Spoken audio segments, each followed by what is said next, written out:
power over, power to, power with, and power within. This is one of the lenses that we can view our own human evolution through. We see each as they unfold through the color systems of spiral dynamics. I read a great article recently by Graham Stewart describing these different aspects of power. Power over is, I think, how power is most commonly understood, or certainly has been experienced. This type of power is built on force, on coercion, on domination, and control, and it motivates largely through fear. This form of power is built on a belief that this energy of power is a finite resource that can only be allotted to a few, and that some people have power and some people don't. We can clearly see this energy of power over when we're exploring this red level of spiral dynamics. Power two is an awareness that we have the capacity, we have the the creative energy to produce whatever it is that we put our mind to. That we can conceive of new possibilities and use our power to bring it into physical awareness. Power two is really tapping into that realm of possibilities and that unique creativity of each person to shape their own life or world. It is the power to make a difference and to create something that is unique and that allows us to achieve our goals.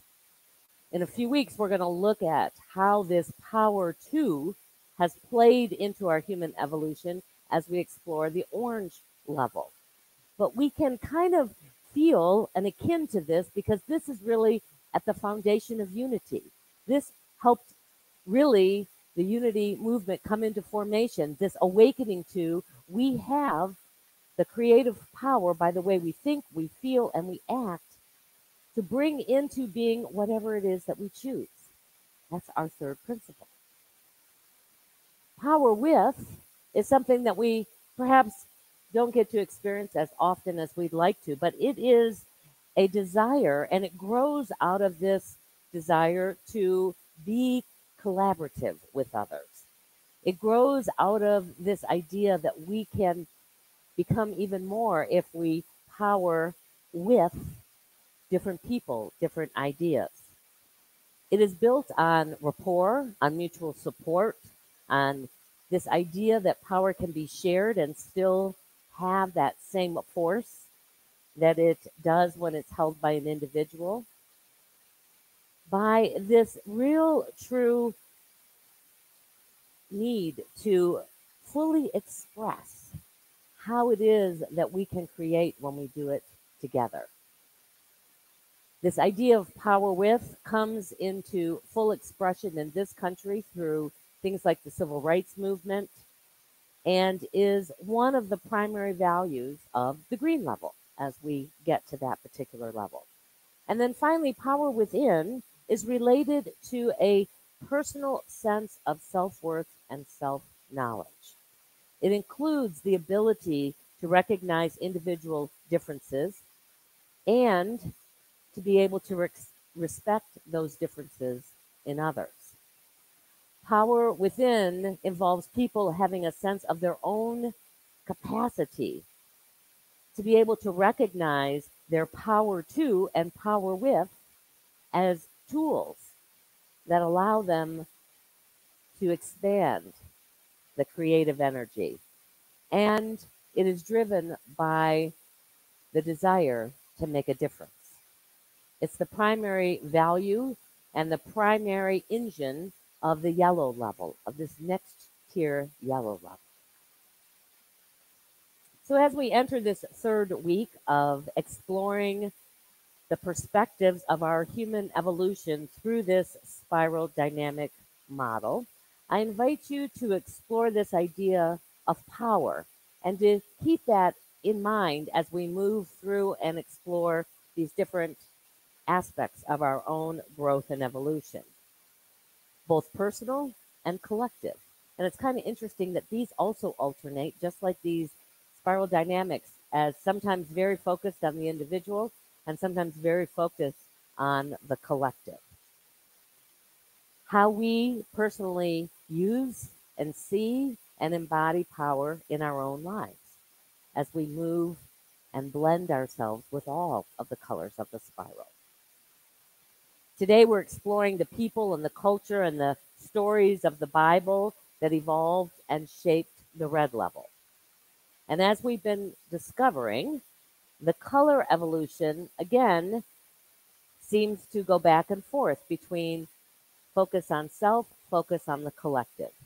And while the purple level last week was all about keeping the tribe safe and warm and happy, the red level is all about individual power. This red evolutionary shift began about 10,000 years ago, and its primary values were developed in large part by this newly developing human ego.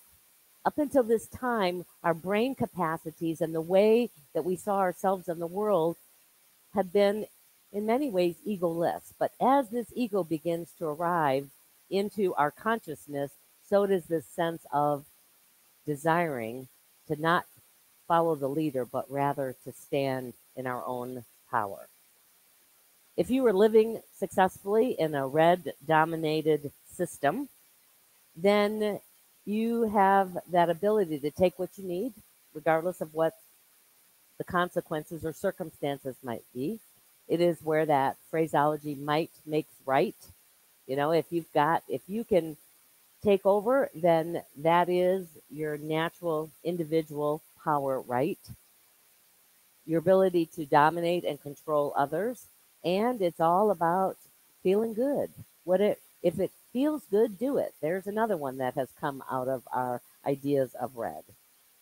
This energy also fuels, in its greatest expression, amazing creativity.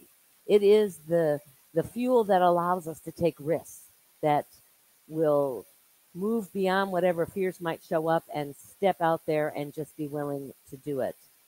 And it is also the fuel that allows us at times to break free of traditions. You know, sometimes traditions are here to serve us, and sometimes they become so enmeshed and structured that they no longer achieve what they were originally set up to bring into that particular culture or community.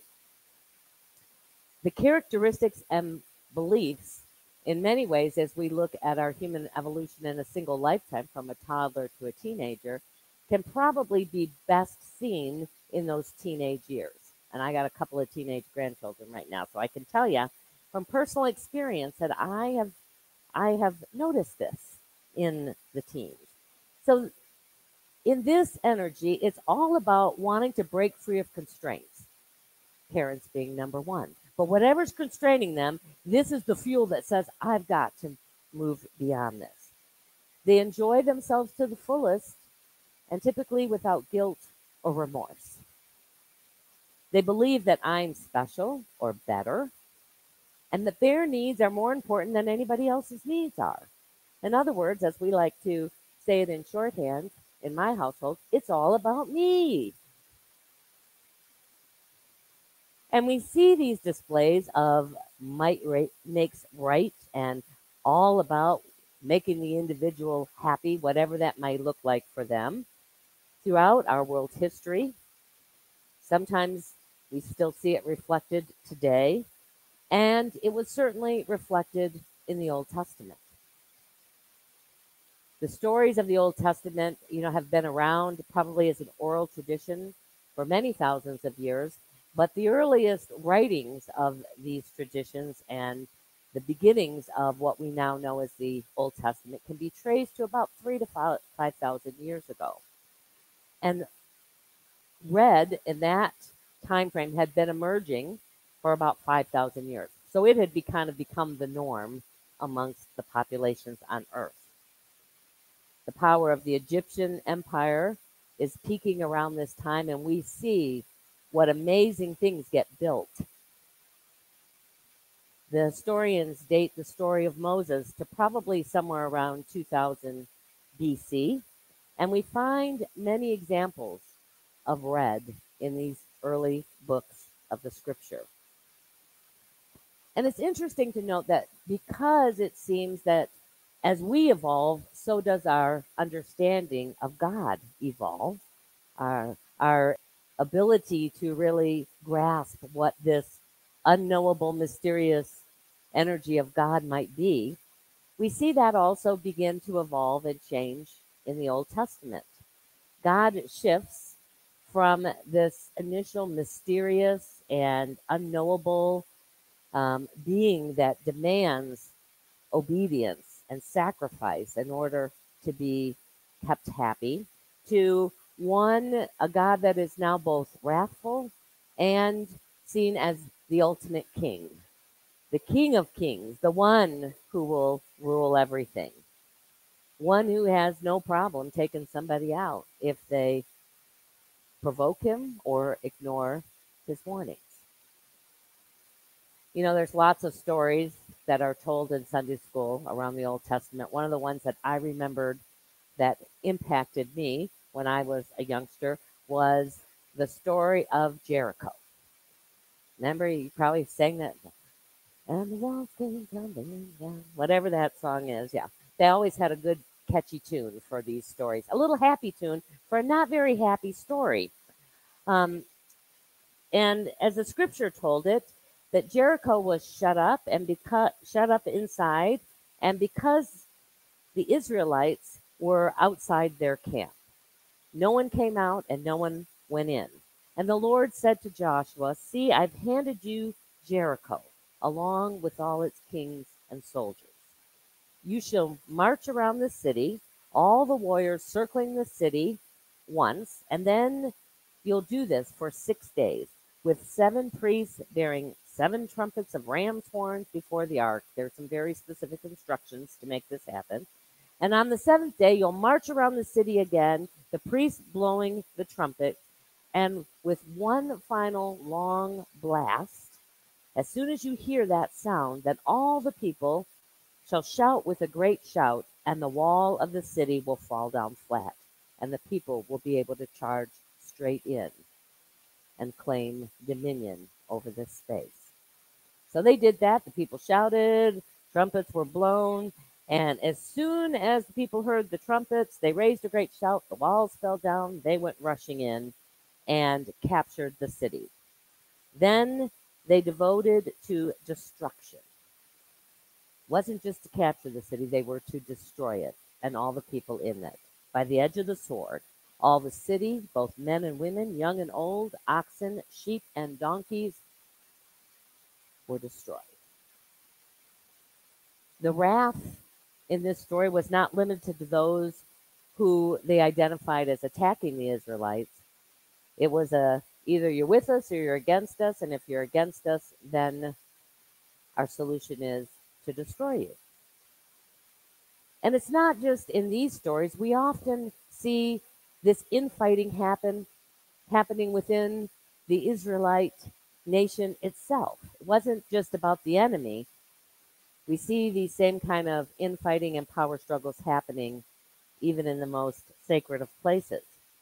In number 16, we're told the story of Korra and other leaders of the Levites. Now, the Levites were the priests. They were the ones charged with keeping God happy, making sure the rules were being followed and obeyed. And this Korra was a Levite who he and his fellows were assigned to be as one author put it, the takedown and setup crew. I kind of feel like that. You know, these days we're having to each Sunday have a takedown and a setup crew. And they felt like they were being kept out of the good positions. While Aaron's family, which is Moses' older brother, They got to be the ones who didn't have to do hard labor at all. They were simply the ones who conducted the sacrifices and blessed the people. And they no longer wanted to be that heavy um, porter and bearer of all of this. They wanted to have an opportunity to have the more cushy job, as they saw it. And when they came to Moses and said, "We want to have access to these jobs now," according to the story, Korah and his followers and his family were swallowed up into the earth. And then the story doesn't even end there. Just by being disobedient and wanting something that wasn't um, designed to be theirs, the next day, the other people in the tribe came and they were upset too with Moses and Aaron. Not because these people didn't get the job, because they had destroyed them all just for asking if they could step into these positions. And God shows up once again, seeing this crowd that is ready to take out the leaders of the Levite tribe, and proceeds to slay, and we're told it's 14,700 people before Moses and Aaron can step in and make atonement on behalf of the other people. There were more there, but God brings a plague, wipes out the vast majority of the people. Although it is interesting when you read this story, right after these events, I think in order to keep the peace, Moses decides that the 12 different tribes will each be given a somewhat shared power. They were each given a staff from which to lead their people, but Moses' group still were the top. They were the only ones that could really be connected with God. In the Old Testament alone, there are over 400 passages that tell of God's wrath. Over 300,000 people are documented as being killed as a result of either questioning or being disobedient to God's rules as they had been shared through their prophets with the people. And much of the population remains read throughout the Old Testament and to large extent the New Testament. Today, about 20% of the population lives primarily from this red value system, and they represent about 5% of the world's power. Well, this was a time of great violence in our history. It was also a time of great creativity. It was a time of great ability to move things from an idea into reality. It was the beginning of our civilization as we know it today. Structures that we still marvel at, like the Great Pyramids and these amazing Greek and Roman ancient cities with aqueducts and all sorts of other conveniences that humans had not had access to up until that time, are created out of this red energy. And another feature that we see in these levels is what's interesting, and we'll see it as we move more and more through this, is that each level thinks the previous level is stupid and wrong, that they just don't get it. Now we've evolved to this next level, and we have to throw out the influences that came before us. And part of our journey is to understand it's not either or. Here you go, Kenny. It's both and. We are all of it, and we have to integrate all of it and take the very best out of all of it into our own human journey. I have to tell you that this was a really challenging week and talk for me to put together. Since I was a young child, I have had a real physical, nauseous aversion to violence. When I was about in second grade, I there was this girl that was bullying me. I rode the bus, and every day she would, taunt me and poke at me, and I just tried to ignore it until one day I'd had all I could take, and I got off at her bus stop, followed her off of the bus, and proceeded without any warning to punch her in her nose. just, I mean, it just, I don't know, it rose up in me and it needed to be. And then I proceeded, as her nose started to bleed, to bawl, to cry, to feel horrible. And that's the last time that I've ever hit anyone in my life. It creates in me such a feeling of, I don't even know, it's because it's not even about power. It just creates in me such a deep sadness and horror that I've never watched a horror movie ever in my life. I have never gone to a boxing match or to wrestling or to, I don't even really like to watch football all that much. Um, and so for me, I have a lot of judgment about red, about those in that red energy. And I just don't even want to think about it or talk about it most of the time. But I have to recognize that that is also a part of me and has to be integrated and not just ignored or not just, you know, made wrong or bad, but have it be a part of how I continue to grow and evolve. Instead of power over, we're called really to, at this next evolution of our being, to begin to understand the power to, and ultimately to tap into the power within that allows us to create and to achieve and to be the masters of our own destiny. So as we move into a time of meditation, I was thinking, what do we meditate about? I mean, how do you meditate through this one? And all I could come up with is, as you said today, the antidote to all of this is compassion. The antidote to all of this is kindness and love. And so we're going to do a short loving kindness meditation for ourselves, for the people that we might know in our lives that are on that red spectrum. And I have a few in my circle of family and friends. And for the world to know that it's possible to live with power to and power in and power with. It doesn't just have to be power over to get us to where we want to go. So I invite you now just to get comfortable where you are. You can look at this beautiful spiral and the colors it represents up on the screen, or perhaps just close your eyes as you bring your attention inward and become aware of how you are feeling.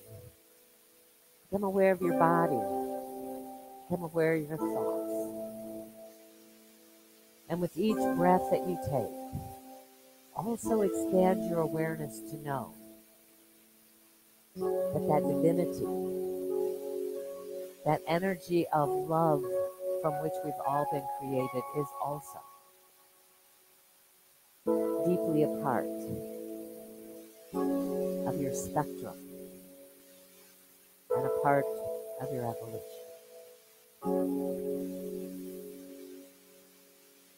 And as you shift your attention down into your heart space, that area in your chest, perhaps even putting your hand there if it helps you focus a little more intently on this part of your being. Begin to be aware that this is the center of God life. This is the center from which all compassion and kindness can flow. And no matter where we are experiencing life on this color spectrum right now, when we acknowledge this divine presence, this Christ-like energy alive within us, it allows us to always transcend and include. So into this sacred space of all possibilities, I invite you to bring to mind and to heart someone that you deeply love. someone that you want only the best for, and to silently express to them, may you be well, may you be happy, and may all good things fill your life.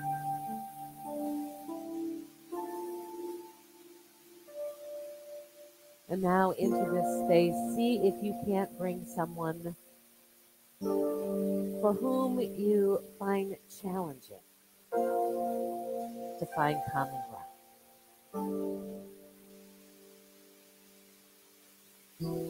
And in this realm of divinity, to see them through the lens that God sees all of its beloved creation. And allow that compassion and kindness to flow from your heart as you affirm to them, may you be well. May you be whole and healthy. May love fill your life and all good things come to you.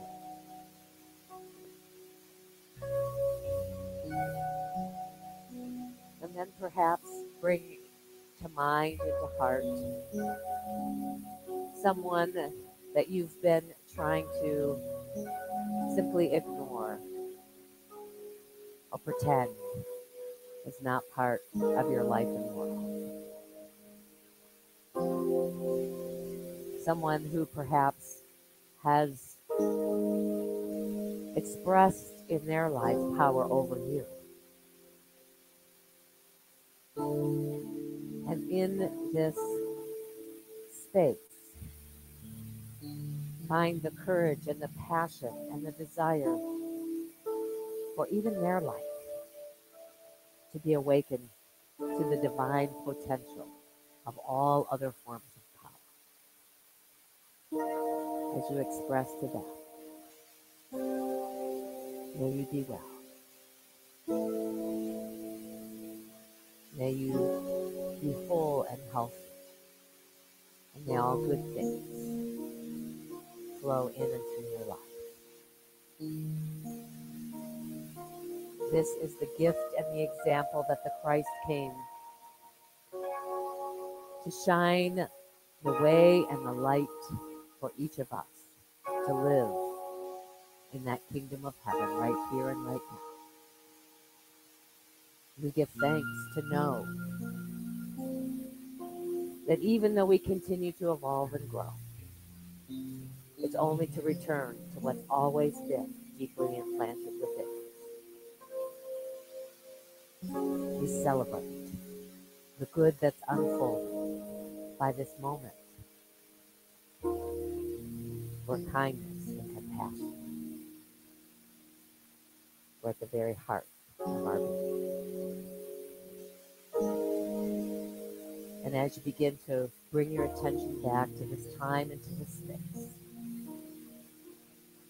allow your heart to be what is the lens from which you see all of the people and the nature and the world on this day and the days to come. And whenever you're ready, open your eyes.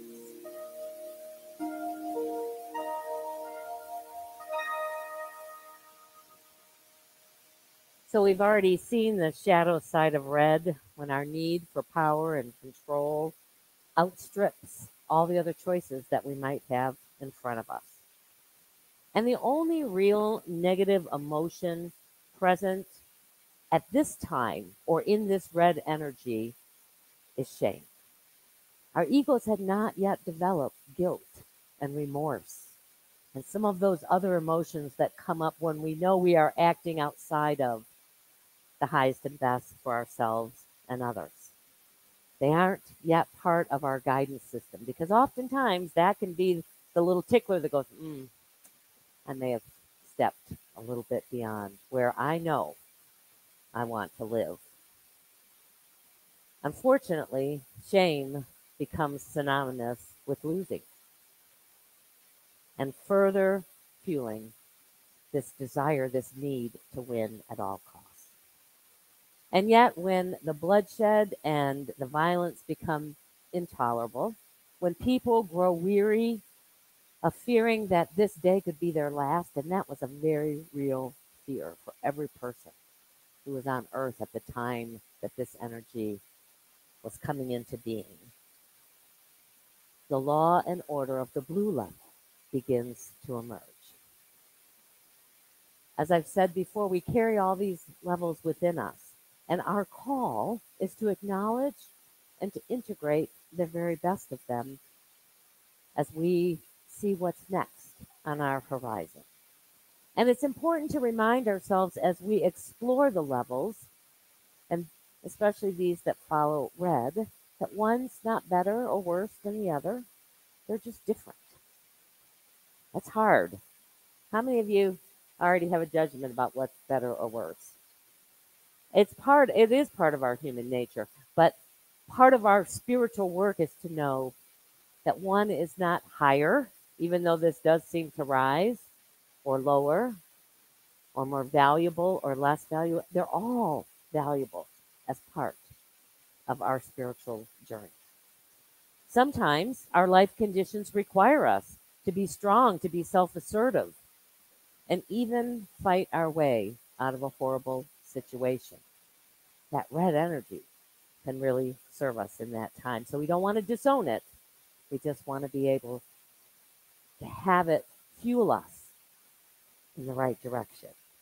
So our invitation this week is to explore how the level of red is alive in us. Because it is, at least at some extent or not. Both the positive and even the more destructive aspects of it. And to use our power within, because if you're in this hearing physical location, you've begun to discover there is a power within to guide us to how we can best integrate and embody all of it to make our lives the fullest and the richest and the most productive that they can be. Despite all of the challenges and struggles in our world and in our lives, we are each called to remember that we live in a world of wonder. Well, it is our opportunity now to really bless and to give thanks for all of the wonderful financial gifts that flow in and through this ministry, and even beyond that, the wonderful ways in which the gifts of the people of this community get shared.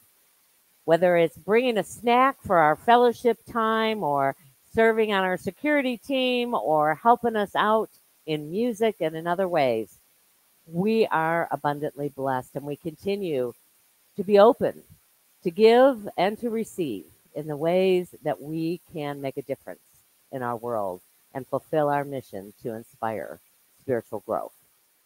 If you're joining us through YouTube or through Facebook, you can still join in the fun, the giving fun, and go to our website, centerofunity.org. We have a give page there.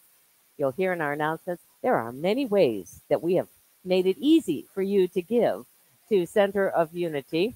And there's also affirmations there to bless you this week. So as always, we hold all that we share in our minds and our hearts and our hands and in the realm of infinite abundance flowing through all of our lives, and we bless it. Together, divine love through me blesses and multiplies all that I have, all that I give, and all that I receive. Thank you, Father, Mother God. Woo!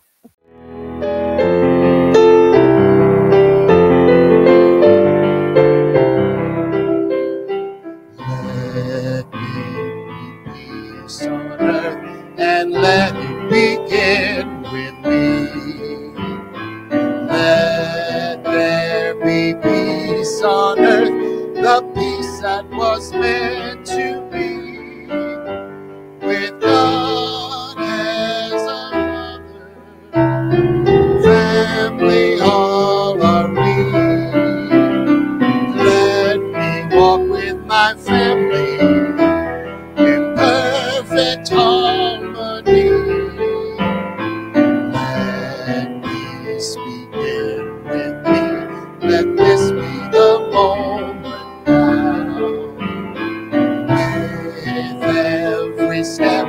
I take.